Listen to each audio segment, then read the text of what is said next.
Hey guys, we are out at Shade State Park today doing a bit of a training hike. It is, what is today, March 29th, I believe.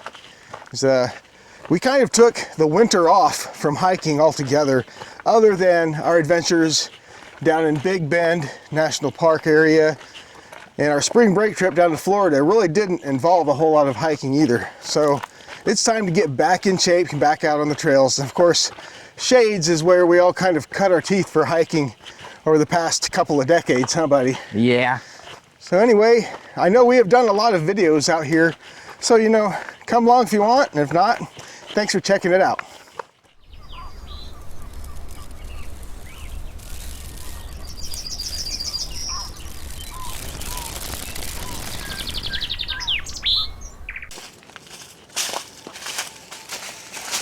So we're on a little spur trail off of Trail 2 right now, going out to Lover's Leap. This is something that we rarely ever take the time to come out to, but right now I think is the perfect time of year to do it, because with all this tree coverage, the leaves haven't come in yet. So it might give us a pretty cool view looking down at the side of the Silver Cascade, which is kind of right there. Still not much of a view, but it's something to see. Out there you can see Sugar Creek. You can kind of look in through the canyon of Trail 1 right there. A little bit of a pet peeve of mine is where parks will start out as an awesome overlook, but over time they don't manage it, so they become overgrown. Kind of makes the viewpoints pointless, huh? Already got some spring ephemerals popping up in here. Something that feels like kind of early in the year, but it's been some warm days and plenty of rain. So Caden, what can you tell me about spring ephemerals? Well, spring ephemerals are wildflowers which emerge like in late winter and early spring, and they bloom and they finish their flowering cycle before the trees grow out their leaves. So they basically do the all the growth while the trees are still barren, so they get the light before the forest gets shaded. Huh. That's good to know. It's also some of the first flowers for pollinators, huh? Yep, we've already seen some bees hovering around. Now what kind of flowers can we expect to see?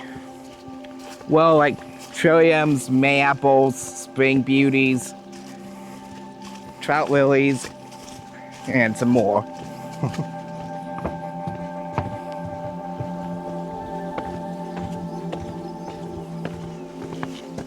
Heading down into the ravine on Trail 2. It's one of the steepest and most narrow staircases here.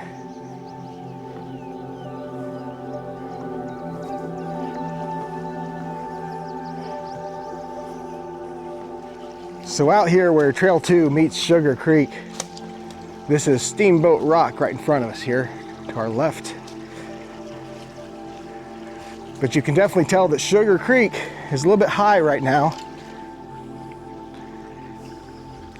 So it's Steamboat Rock here because if you're like canoeing or kayaking down Sugar Creek, this almost looks like the bow of a ship right here.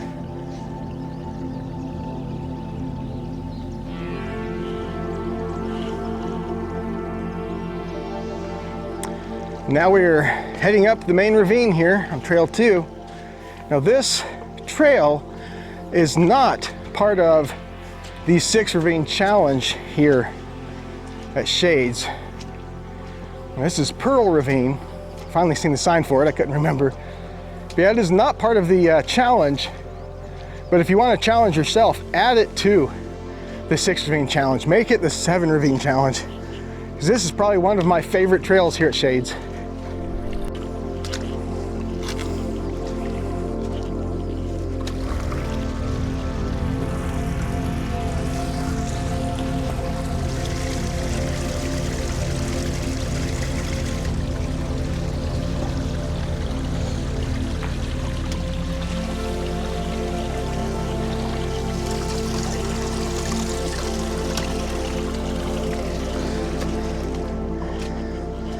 Well, I call this a training hike, but I think I needed some training for my training hike. Lots of obstacles here at Shades. It's one of the things I love about this place, but it is a challenge.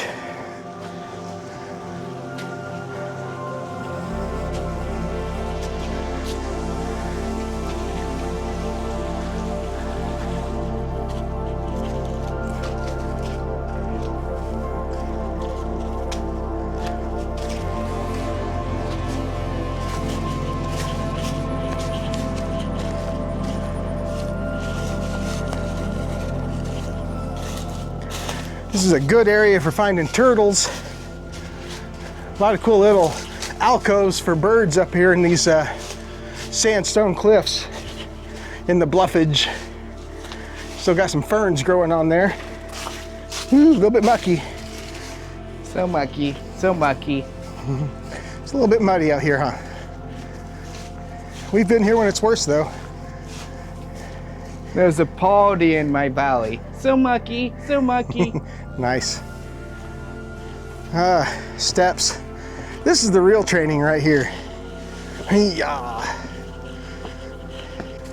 All right, trail 2 is fun. It's always an adventure on that trail there down in that Pearl Ravine, and basically a trail within a creek. So we are taking one of the connector trails off of trail 2 now and going to go hit trail 10. We're going to head, I think it's east on trail 10, and try to get out to Pine Hills.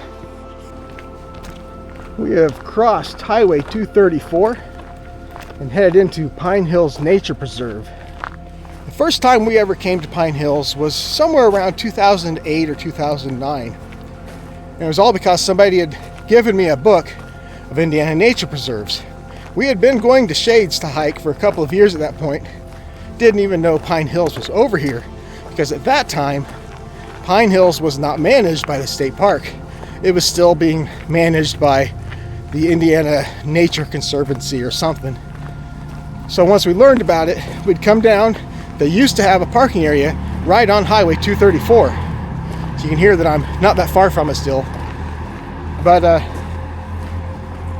don't remember what year it was, maybe 2011, 2012, somewhere around there. Management changed, and they kind of annexed Pine Hills into Shade State Park, so it could all be managed by one set of people. And they closed the nice little parking area right on 234 and put in a new parking area over on the other side in the state park, which does make the hike a little bit longer to get over here to the actual nature preserve, but it is still very much worth it.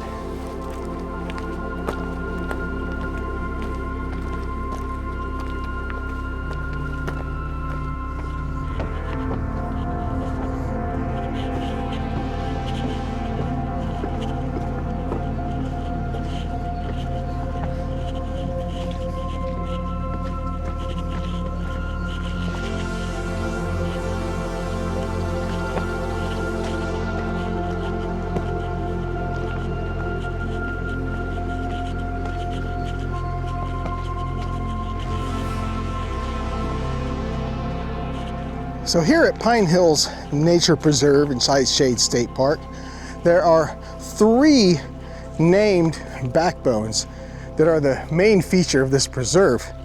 Now, we already went across the turkey backbone back up there as we entered the preserve. Now we're going to see the other 2.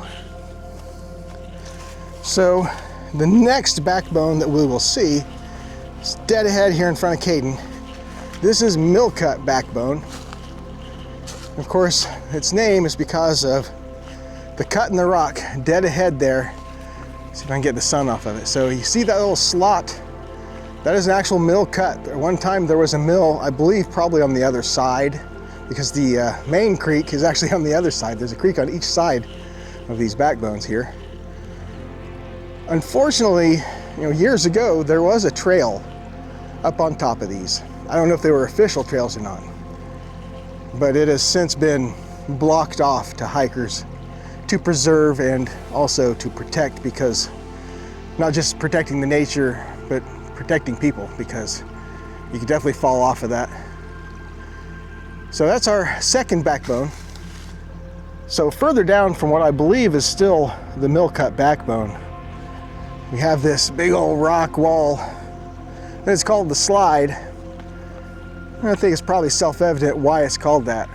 Just a nice, sleek rock wall, and you can see all these rocks that have slowly shed from the side of the wall and slid down.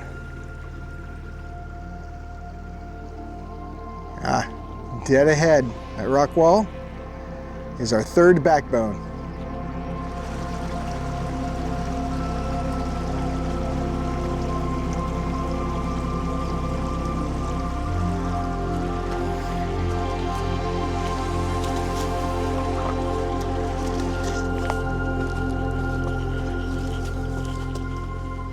We're directly under Devil's Backbone, and you can see how it is wider than the support rock underneath it.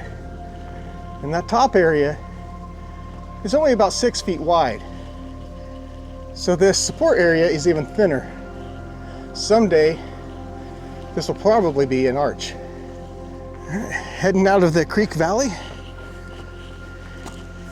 and on up to the ridge top.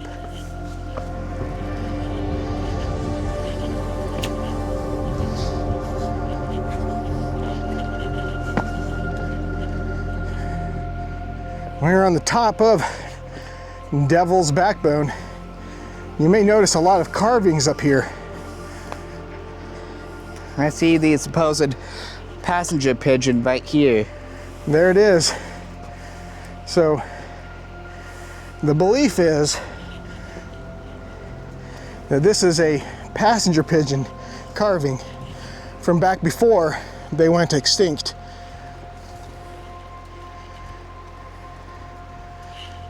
And there's another bird carving right here. Not sure what that one is. But don't go too far that direction. Or don't go too far in that direction. It's a long way down there. And somewhere up here at one time was a carving of a devil's face. And that is how this got its name, Devil's Backbone. Ironically, it's not the only Devil's Backbone in Indiana. Apparently there's one in southern Indiana as well.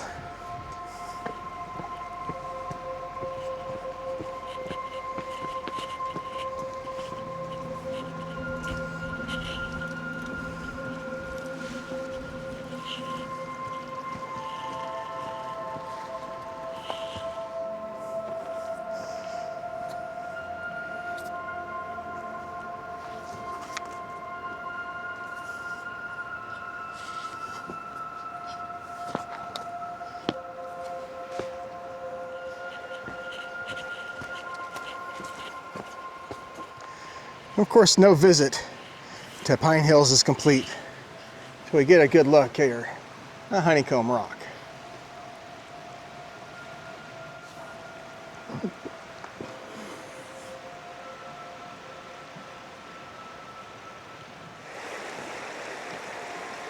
So the bluff there on the right of the creek, that is the other side of Devil's Backbone. I believe this is Indian Creek here. Somebody correct me if I'm wrong. I get some of these things confused.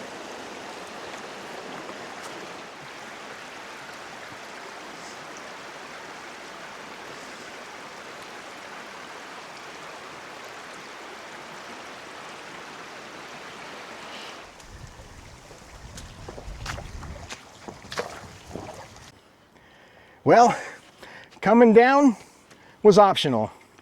Going back up is mandatory.